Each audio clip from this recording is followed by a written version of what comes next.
The Charles Foundation, Charles stands for an acronym. Creating Healthy Alternatives Results in Less Emotional Suffering. The Charles Foundation was founded on April 13, 2011, exactly 3 months to the day that my 18-year-old son, Charles Andre Johnson, was murdered in a case of mistaken identity. And what was so sad for my family was that in the summer of 2007, my two sons, who were 14 and 16, came to me and they said, "Mom, we know 9 boys murdered in this neighborhood." And after I consoled my sons and they left my room, I turned to my husband and I said, "It's time to leave." We had the resources. So January 15, 2008, I left Philadelphia to protect my children from the gun violence. And on January 15, 2011, I buried my 18-year-old son.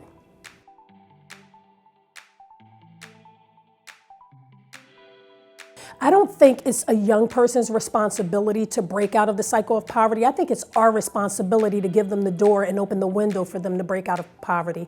One thing that I realized going through a 2-week trial with the 2 young men who murdered my son was that they were actually victims of their circumstances. You know, they had parents who were absent because of drugs and incarceration. They grew up in poverty, and they had been in and out of the juvenile correctional institutions, and they had been in and out of adult correctional institutions.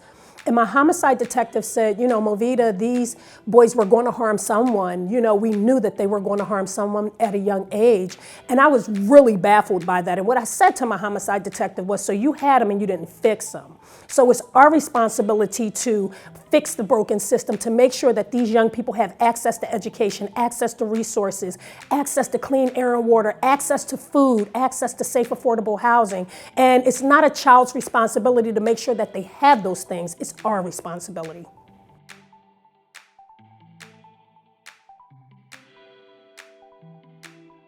Absolutely. So in January of 2018, I was invited by District Attorney Larry Krasner to join his team in the Philadelphia District Attorney's Office, and he appointed me Supervisor of Victim and Witnesses Services and Restorative Justice.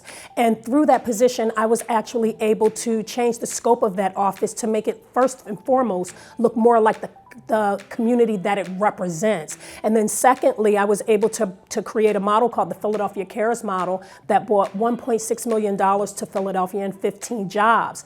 Through that position, I was able to begin to make the connection between families and offenders so that they could have restoration. We did healing circles. We worked with the juvenile lifers that were being discharged. I did impact of crime, where I went behind the walls and taught classes. I did Day of Responsibility. So one thing that we know is that a lot of our incarcerated family are coming out someday, and we have to make sure that discharge begins at the day of entry. We have to make sure that they have the resources necessary to come out into the community and be a part of the solution. And one thing that I truly believe is that those closest to the problem are closest to the solution.